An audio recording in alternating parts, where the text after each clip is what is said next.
When I was in my late 20s, I was in a romantic relationship. I deeply cared for and cherished the man that I was with. However, I had some doubts about spending the rest of my life with him. I shared my doubts with my mom. Coming from her love for me and her best intentions, she encouraged me to stick with it and work on the relationship. She was convinced that the love would develop and grow and that things would work out fine in the end. Since I was close to my mom, I did not want to upset or disappoint her. Also, I did not want to risk possibly losing her respect or her love. So I followed her advice, I pushed down my doubts, and I stayed in the relationship. I could have made a different choice, but I didn't, because I did not feel self-assured enough at that time to honor my own feelings and needs. Making a different choice would have felt wrong, too risky, and even a little selfish. Following my mom's idea, however, felt safer and like the right thing to do, even if it meant that I needed to ignore that small voice inside that told me otherwise. Who here can relate to this situation? Have you ever ignored your inner knowing and done something out of the desire to please somebody else over yourself? How was that for you? And how did that decision affect your life? Looking back, do you sometimes wish you had done it differently?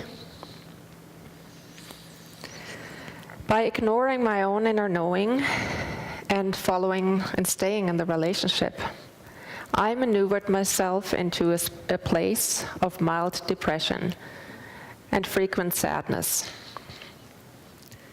To the day, I remember how heavy my eyelids felt, as though there was an invisible weight pulling them down.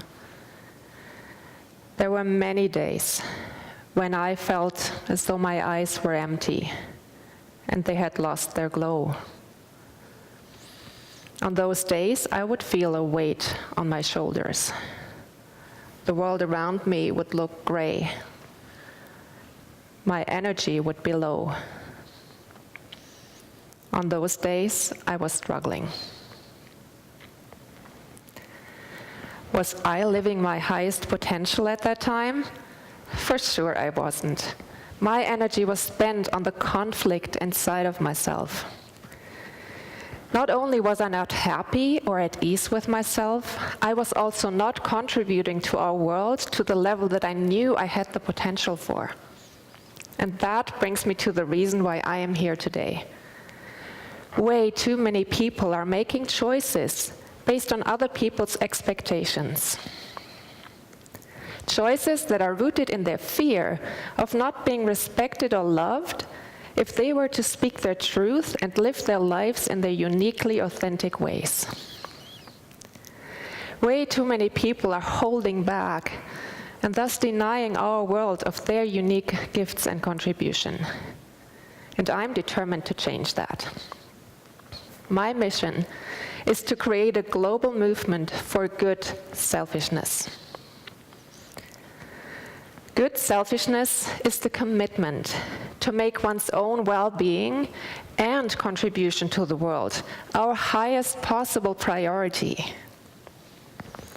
Good selfishness means to consciously, uncompromisingly, and unapologetically care of all aspects of oneself, to honor our values and needs, gifts and contribution, and to respect other people and their unique perspective. When we practice good selfishness, we can bring our unique gifts forward and use them as a force for good. We can make our world a better place. And believe me, our world needs you, the fullest possible you. Realizing our potential is no longer a nice to have or a privilege for a selected few. Realizing our potential is a friendly obligation we all have towards humanity and our world at large. In my view, it starts with good selfishness, exploring who you really are and what matters to you, and then turning those realizations into meaningful steps forward. Each of us is gifted in some way. Just imagine for a moment how many of the world's problems could be solved if more people were to show up fully and use their unique gifts to make a difference. And I'm here to help make that happen. Here is how I will start my Good Selfishness movement. First of all, I'm going to write and publish a self-help book about good selfishness, with lessons on how to develop and grow it and live it. Secondly, I will create a Good Selfishness YouTube channel with information, interviews, and discussions around the challenges and the opportunities of good selfishness. Lastly, I will spread my message through speaking. My goal is to give a TED Talk about good selfishness and to bring influencers like Oprah on board to support my movement. My mission is accomplished when the majority of people worldwide will live by the principles of good selfishness as the norm. But I can't possibly do that on my own, and that's where you come in. I need your support. And I'm asking you for money. I will need $20,000 to write, publish, and market my book initially. With these extra funds, I will be able to spend more time working on the book. The sooner the book gets out, the sooner people all across the world can start living the principles of good selfishness and bring their gifts forward for a better world. So please visit my fundraising page at patreon.com/Monika Becker.